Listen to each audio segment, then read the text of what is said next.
Ang kwentong ito ay hango sa totoong buhay. Karanasan ito ni Marlon. Taong 1990, Santa Cruz, Occidental, Mindoro.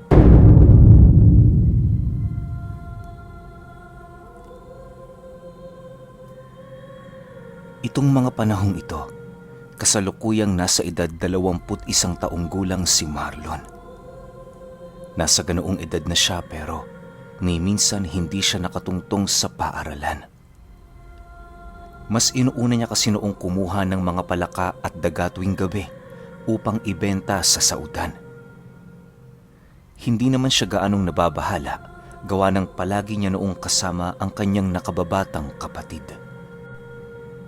Sa loob ng humigit 3 taon, yon ang kanilang nakamulatang pamumuhay. Hindi kasi sila maaaring dumepende sa kanilang padre de pamilya gawa ng meron itong sakit na polio. Hindi naman nila matiis ang kanilang inang magtrabaho ng mag-isa, kaya sa murang edad nila, naghahanap na sila ng kanilang mapagkakakitaan. Sa bawat gabing umaalis ang magkapatid, bitbit nila ang pag-iingat ng kanilang ina. Paulit-ulit nitong inilalahad sa kanila na huwag tumungo sa mga lugar na hindi nila gaanong kabisado.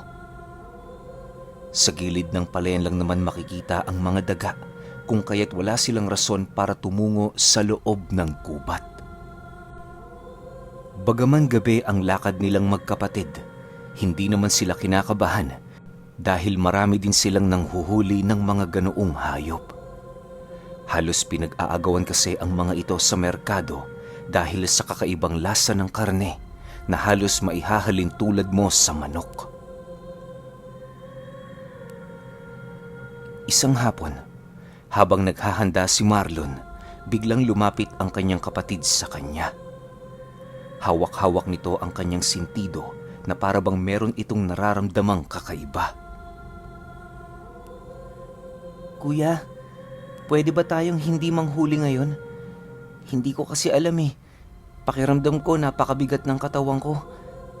Sabi ni Itay, itulog ko ito. Masamang lumabas kapag ganito ang nararamdaman.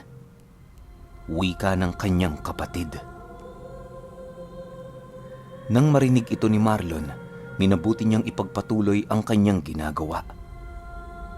Matapos niyang maisilid sa mga lagayan ng mga daga, dahan-dahan naman siyang tumingin sa kanyang kapatid habang sumasagot ng, Sige, dito ka na lang.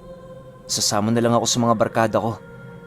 Basta bukas kapag ayos ka na, sumama ka na. Alam mo namang mahirap manghuli kapag nag-iisa eh. Matapos niyang makapagsalita, dali-dali namang umalis ang kanyang kapatid nang hindi umiimik. Pagbalik nito, nasipat niya yung meron ng daladalang bayong at sulong kanilang ginagamit sa pangunguha ng daga. Oh, akala ko ba hindi ka sasama? Tanong dito ni Marlon. Sige lang kuya, ayos lang naman ako. Alam mo namang hindi kita matitiis eh. Kapatid kita eh. Sa pagsapit ng gabi, naging maayos naman ang lahat. Masaya sila noong naglakad patungo sa palayan kasama ang iilan nilang mga kakilala. Pagdating nila doon, bumungad sa kanila ang mga butas ng lupa na siyang pinagpupugaran ng mga daga. Pagsilay nila sa mga butas, agad naman nilang kinuha ang balde habang dali-daling naglalakad patungo sa irigasyon. Bale, ang kapatid noon ni Marlon ang nag-iigib ng tubig gawa ng hindi pa ito gaanong matinik sa pagramdam ng paglabas ng mga daga. Hindi rin kasi biro ang pagkuha ng mga ganoong hayop gawa ng bukod sa maliliksi ang mga ito, napakaliliit pa ng kanilang katawan. Konting pagkakamali lang, maaaring hindi na nila yon mahuli. Habang binubuhusan ni Marlon ang mga butas, pabalik-balik naman sa irigasyon ng kanyang kapatid. Sa paglalim pa ng gabi, Halos ramdam na niya ang lalim ng hininga nito. Kaya mo pa ba? Tanong ni Marlon sa kanyang kapatid. Ayos lang kuya. Marami na ba tayong huli? Konti pa lang eh. Pero wag kang mag-alala. Madali lang to. Sa pagpapatuloy ng kanyang pagbuhos ng tubig, tuluyan na niyang hindi namalayan ang kanyang kapatid. Ilang minuto pa ang lumipas, bigla naman siyang nagtaka nang hindi na bumalik ang kapatid niya. Dala ng pagkabahala noon ni Marlon, dali-dali naman niyang tinungo ang irigasyon. Alam niya kasing nag-iisa lang doon ang kanyang kapatid sa kadahilan ng kanina pang lumipat ng lugar ang iba nilang mga kasama. Dahil sa dilim ng paligid, naging pahirapan sa kanya na hagilapin ang kinaroroonan nito. Halos pabalik-balik na siya noon sa irigasyon pero wala talaga siyang makita. Maya-maya pa, bigla naman siyang natigilan nang makarinig siya ng napakahinang pag-ungol sa ibayong parte ng daluyan ng tubig. Pinakiramdaman ito ng husto ni Marlon at nang makumpirma niyang boses yon ng kanyang kapatid, hindi na siya nag-alangan na yon ay puntahan. Ngunit nang marating niya ang lugar, tanging pagaspas lamang ng mga damo ang kanyang narinig at kasabay nito ang mahinahong paghalakhak ng isang nilalang merong garugal na boses. Bagaman hindi niya yon nakita, nasisiguro noon ni Marlon na merong nilalang sa lugar na yon. Upang makumpirma ang kanyang haka-haka, agad naman niyang sinundan ng mga hawi ng damo sa daan. Hindi na siya noon nagdalawang isip sa kadahilan ng alam niya sa kanyang sarili na mapapatay siya ng kanyang ina kung nagkataong hindi niya kasamang umuwi ang kanyang kapatid. Habang binabagtas ni Marlon ang daan, panay naman ang kanyang paglinga sa buong paligid. Nang medyo makalayo na siya sa irigasyon, doon niya pa lamang napagtanto na hindi na niya gaanong kabisado ang daan pabalik. Subalit, kahit gano'n na ang nangyari, pilit niya pa ring sinundan ng bakas ng kanyang kapatid. Maya-maya pa, laking gulat na lamang niya nang makarinig siya ng pagsigaw di kalayuan sa kanyang kinaroroonan. Dahil sa inakala niyang yun na ang kanyang kapatid, sinundan niya yon ng sinundan hanggang sa dumating ang puntong doon na niya nasilayan ang isang tahanan na nasa gitna ng kakahuyan. Pagsilay ni Marlon sa isang nilalang na merong buhat-buhat na katawan, hindi niya yon tinantanan hanggat hindi niya pa nakikilala ang dala nito. Pagsilay niya sa damit ng katawan, doon niya tuluyang napagtanto na yun nga ang kanyang kapatid. Nasisiguro yun ni Marlon sa kadahilan ng siya pa ang nagbigay nito noong umaga. Pagkumpirma niya sa bagay na kanyang nakita, dali-dali naman siyang kumuha ng patpat at mabilisang tinahak ang daan papalapit dito. Alam ni Marlon na nag-iisa lang ang nilalang na yon sa kadahilan ng napakaliit ng kubo para magkaroon pa ito ng isa pang kasamang nanananahan sa lugar. Habang binabagtas niya ang daan, bigla naman siyang natigilan nang masipat niya ang nilalang na biglang umamoy sa hangin. Medyo nababahala pa siya noon, gawa ng may kalayuan pa ang kanyang kinaroroonan. Kung sakali mang makita siya nito, maaaring maging siya madakip din ng nilalang.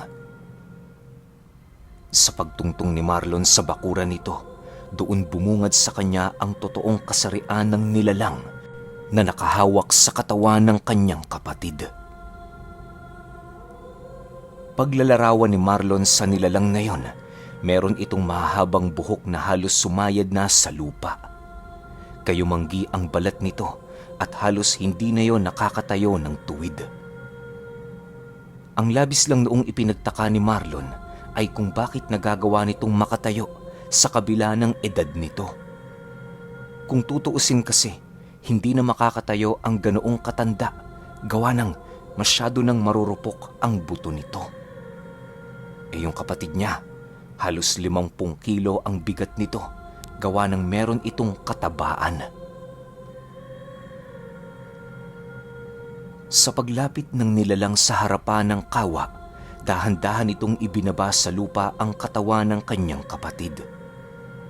Pagsilay niya rito, minabuti niyang hindi na muna gumalaw, gawa ng inaasahan na niyang papasok ang nilalang sa loob ng tahanan nito. Sa pagtalikod ng matandang babae sa kinaroroonan ng kanyang kapatid, pinili niyang maghintay hanggang sa makapasok ito sa loob ng bahay. Habang binabagtas ng matandang yon ang daan, panay naman ang paglinga-linga nito sa paligid na para bang merong nararamdaman. May naaamoy yun sa hangin pero sa kasamaang palad, hindi niya yun matukoy kung saan yon nang galing. Nang pumasok na yun sa loob, agad namang pinuntahan ni Marlon ang kanyang kapatid. Paglapit niya rito, pumungad sa kanya ang kanyang kapatid na panayang paglaway habang dilat ang mata kahit wala namang malay. Sinubukan niya yung gisingin pero hindi siya nito pinakikinggan. Nang mapagtanto ni Marlon na hindi niya kayang pabalikin ang ulirat ng kanyang kapatid, wala na siyang pagpipilian kundi yon ay hilahin. Sa isip-isip ni Marlon, kapag nakabalik sila sa irigasyon, maaaring makahingi siya doon ng tulong. Alam niyang malayo ang kanilang lalakbayin pero mas mabuti na yon kesa walang gawin. Sa paglabas nila sa bakuran ng nilalang, bigla naman siya noong natigilan ng masipat niya ang matandang babae na biglang lumabas sa kubo. Nang mapagtanto nito na wala na doon ang katawan ng kanyang biktima, bigla naman yung sumigaw ng napakalakas at kasabay nito ang walang sawa nitong paglinga sa buong paligid. Nararamdaman niya ni Marlon na umaangil pero hindi niya na yun pinansin. Pagsilay ng nilalang sa direksyon na kanilang kinaroroonan, bigla naman siyang binalot ng takot sa kanyang katawan nang masipat niya yung tumuwad. Sa isang iglap, mabilis ang kumaripas ng takbo ang nilalang patungo sa kanilang kinaroroonan. Hindi nito ininda ang napakaraming puno sa paligid na para bang meron yung kakayahang tumalo ng napakataas. Dahil sa pangyayaring yon, hindi na siya nag-alinlangan na pasanin ng kanyang kapatid. Pagsilay niyang malapit na sa kanila ang aswang, buong lakas naman siyang kumaripas ng takbo habang patuloy na sumisigaw. Ni katiting na paglingon sa kanyang likuran, hindi niya yun ginawa upang hindi siya mapangibabawan ng takot. Alam kasi noon ni Marlon na kapag nangibabaw ang takot sa katawan niya, maaari siyang matigalpo. Napakadelikado na siya ay matigalpo sa ganoong sitwasyon dahil wala silang mahihinga ng tulong. Sa pagpapatuloy ng kanyang pananakbo, halos lumabas na ang kanyang dila. Unti-unti nang lumalakas noon ang kanyang hika, subalit hindi niya yun gaanong inintindi. Ilang minuto pa ang lumipas, doon na niya tuluyang narating ang irigasyon. Pagsilay niya sa kanyang mga kasamang may daladalang sulo, buong lakas na siya doong sumigaw para makahingi ng tulong. Doon na niya inubos ang kanyang lakas sa pagbabakasakaling magagawa nitong mapakinggan ang kanyang pagtawag. Tulong! Pakiusap, tulungan niyo kami! Paulit-ulit na sigaw ni Marlon habang nananakbo. Matapos niya yung masambit ng 3 beses, doon na niya tuluyang naramdaman ang paglupaypay ng kanyang katawan. Sakto lang noon ang paghakbang niya sa irigasyon nang biglang mangalay ang kanyang mga binti. Dahil sa pangyayari, tuluyan na siyang bumagsak sa ilalim nito. Akala ni Marlon katapusan na niya pero pinilit niya pa ring lumaban. Hindi naman noon kalaliman ng irigasyon kung kaya't kahit papaano'y nagawa niyang maiangat ang kanyang ulo. Habang nakaangat sa tubig ang kanyang muka, panay naman ang kanyang pagmamasid sa buong paligid. Nang makakita siya ng mga halamang nakalutang sa tubig, dali-dali naman siya doong tumungo habang hinihila ang katawan ng kapatid niya. Pagdating nila doon, agad naman niyang tinago ang kanilang mga sarili sa mga nakausling halaman. Minabuti din niyang ipikit ang kanyang mga mata, gawa ng maaari siyang masilayan ng nilalang kapag nagkataong makarating yon sa irigasyon. Ilang minuto pa ang lumipas, bigla namang narinig ni Marlon ang pag-angil ng nilalang sa itaas ng kanilang pinagtataguan. Dala ng kanyang kuryosidad, dahan-dahan niya yung sinipat upang masilayan ang totoo nitong anyo. Pagmulat ng kanyang mga mata, doon bumungad sa kanya ang pagmumuka ng matandang babae na kulukulubot at napakaraming mga butlig. Nanlilisik ang mga mata nito at meron yung mahahabang pangil. Abot tenga din ang labi ng nilalang na siyang labis na nagbigay sa kanya ng kilabot. Maya-maya pa, bigla namang nabaling ang kanyang atensyon sa kanyang mga kasama nang marinig niya yung sumigaw habang tumatakbo. Alam niyang paparating ang mga ito sa kanilang kinaroroonan, gawa ng nasisiguro niya na maaaring narinig ng mga ito ang kanyang pagtawag. Sa pagdating ng kanyang mga kasama, bigla namang naglaho na parang bula ang matandang babae. Nang mapagtanto ni Marlon na wala na ito, buong lakas naman siyang tumayo sa irigasyon. Marlon, ano bang sinisigaw mo rito? Nagtatakang tanong ng kanyang kaibigan. May aswang! Nakakita ko ng aswang! May aswang! Takot na sagot naman niya rito habang itinuturo ang salungat na daan patungong kakahuyan. Dahil sa masyadong madilim na ang buong paligid, kaya na may minabuti ng kanyang mga kasama na siya ay tulungan. Hindi na nila tinapos ang kanilang mga ginagawa dahil alam ng mga ito ang sitwasyon nilang dalawa. Pagdating nila Marlon sa kanilang tahanan, hindi naman siya pinagalitan ng kanyang ina. Gawa ng naroon ang kanilang mga kasama na nagpaliwanag. Mas inuna nilang bigyan ng atensyon ng kanyang kapatid, gawa ng hindi pa yon nagigising. Tulala lang ito na para bang wala yung wisyo. Nang hindi na nila malaman ang kanilang gagawin, doon na nila piniling humingi ng tulong sa manggagamot. Naging madali yun sa kanila, gawa ng marami ang kasama noon nila Marlon na piniling manatili. Ilang minuto pa ang lumipas, dumating na nga ang bantog na albularyo sa kanilang lugar. Bitbit nito ang iilan sa kanyang mga halamang gamot at pangontrang nasa kaanyuan ng mga medalyon. Sa paglapit nito sa kinahihigaan ng kanyang kapatid, agad naman itong naramdaman ang presensya ng aswang. Ayon sa matanda, hindi yun magigising sa kadahilan ng nasa ilalim ito ng orasyon ng nilalang. Maaaring sigurado na noon ang aswang na magagawa niyang makain ang kapatid ni Marlon, kaya na may minabuti nitong lapatan yon ng isang napakalakas na uri ng tigalpo. Dagdag pa ng matanda na bagaman marami siyang alam na karunungan, hindi yun basta-bastang mababasag dahil sa kasunduan ng aswang sa demonyo. Labis na naniniwala noon ang albularyo na sa bawat pagbigkas ng aswang ng mga buhay na salita, gumagawa yon ng kasunduan sa nilalang na kanyang pinaglilingkuran. Ang tanging makakabasag lamang sa tigalpong yon ay ang kamatayan ng mismong nagpadapo dito o ang pagsuko nito.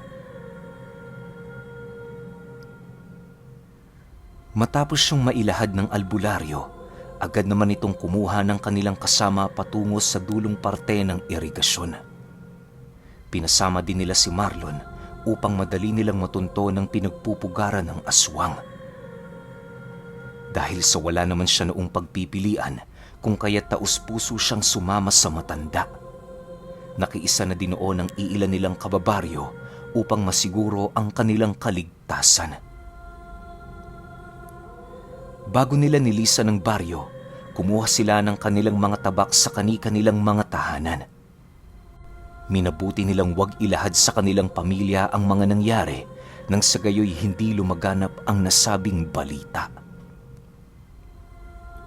Sa pagbagtas nila ng daan, alertong-alerto ang kanilang grupo. Ni pagsalita ay hindi nila ginawa dahil ang lahat ng dako ng lugar ay patuloy nilang tinitingnan.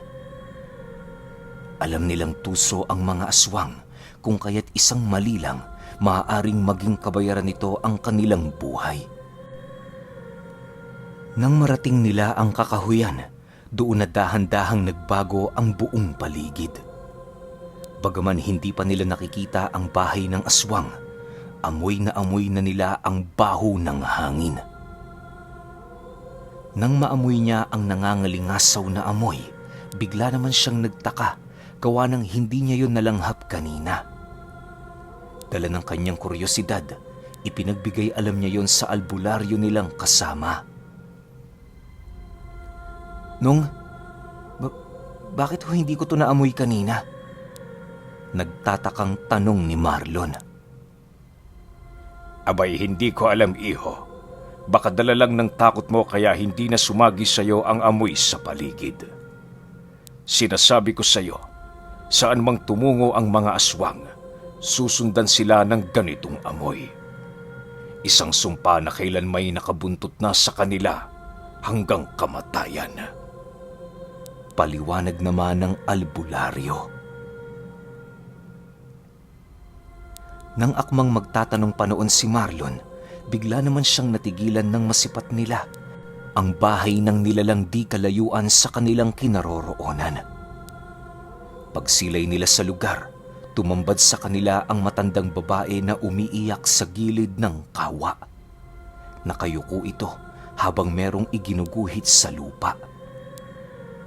Pagsilay doon ng albularyo, agad naman yung nagpalipad hangin at kasabay nito ang kanyang pagdukot sa bayong ng daladala niyang lambat.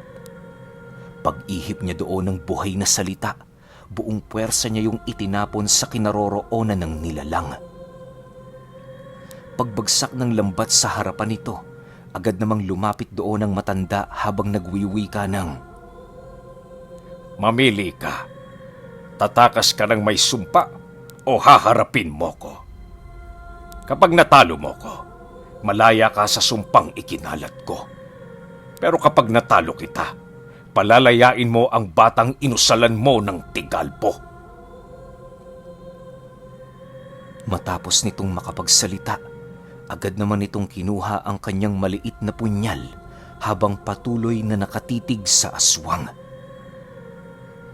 Pagrinig ng nilalang sa sinabi ng albularyo, bigla naman yung tumayo at kasabay nito ang walang pagdadalawang isip na sumugod sa kanyang kinaroroonan. Pagsilay dito nila Marlon, agad naman silang kumalat sa buong paligid habang patuloy na nagmamasid. Ang albularyo naman noon, nananatiling nakatayo at nakangisi. Sa paglapit ng aswang sa kanya, bigla naman niya yung hinawakan sa leeg at mabilisang inundaya ng saksak sa tagiliran. Hindi pa noon nakontento ang matanda. Sinapak niya yon ng napakalakas na halos tumabingi na ang panga ng nilalang. Pag-atras ng aswang sa kinaroroonan nito, dali-dali naman niya yung sinunggaban at kasabay nito ang mabilisan niyang pagkuha ng lambat upang ipulupot sa katawan ng nilalang. Pagramdam ng albularyo na naigapos na niya ito, agad naman siyang tumayo at mabilisan niyong hinila papalayo. Habang kinakaladkad niya ang aswang, doon niya inutusan si Marlon na sunugin ang bahay nito. Siya ang kinakailangang gumawa nun upang maipakita ang paghigante sa nilalang na kanilang nadakip. Dahil sa medyo bata pa siya noon, kaya na may hindi maalis sa kanyang isipan ang pag-aalangan. Huwag kang mag-alala, Marlon. Sasamahan ka namin. Sundin mo na ang habili ng manggagamot. Para din naman yan sa kabutihan ng kapatid mo eh. Wika ng isa sa kanyang kaibigan habang iniaabot ang hawak nitong sulo.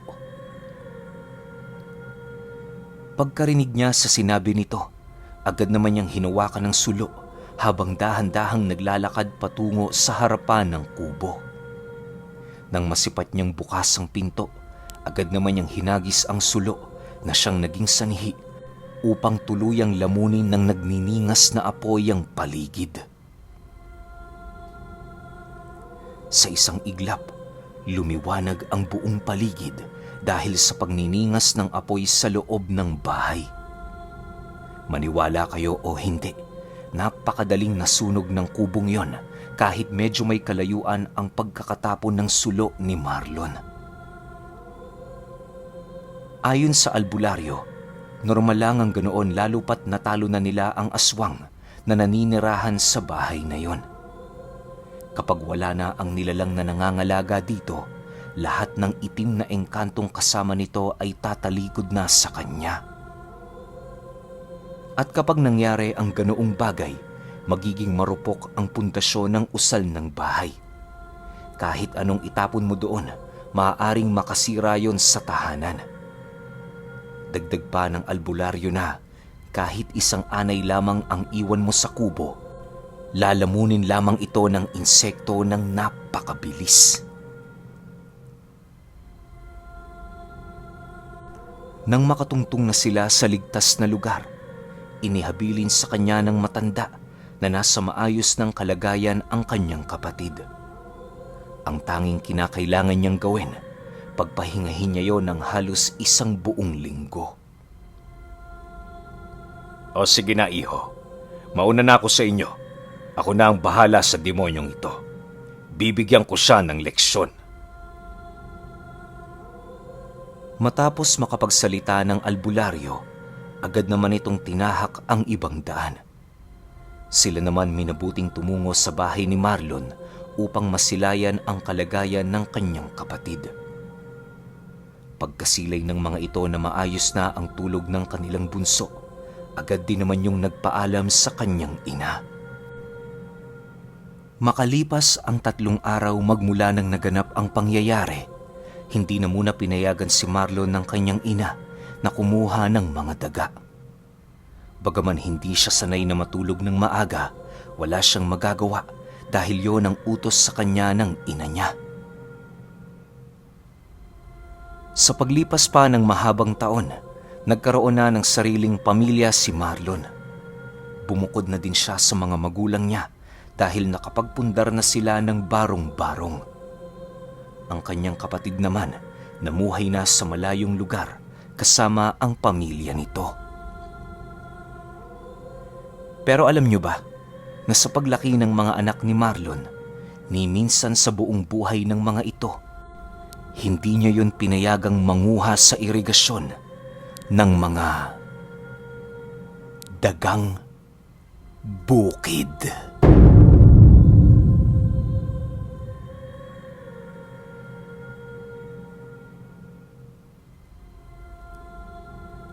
Okay, opinion ko sa kwento.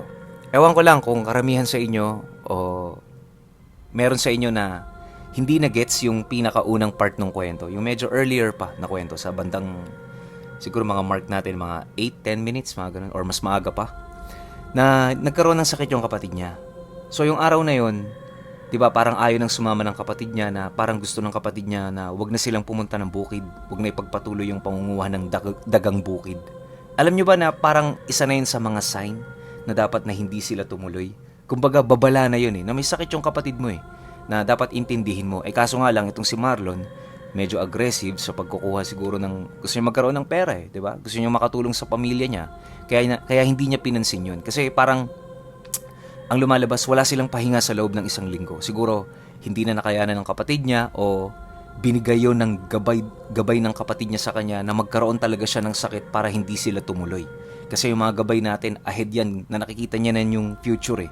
So alam niya siguro na mangyayari yun. Kaso makulit itong si Marlon, hindi matiis ng bunsong kapatid niya na hindi samahan yung kuya niya, kaya ending, nagkaroon tayo ng ganitong kwento. Pero okay din naman, di ba? At least kahit papano, walang nasaktan, walang namatay, kaya maganda rin naman yung kinalabasan. Pero kayo, kung may opinion kayo sa kwentong ito, i-comment nyo lang sa baba. Yun lang, hanggang sa susunod na kwento. Salamat.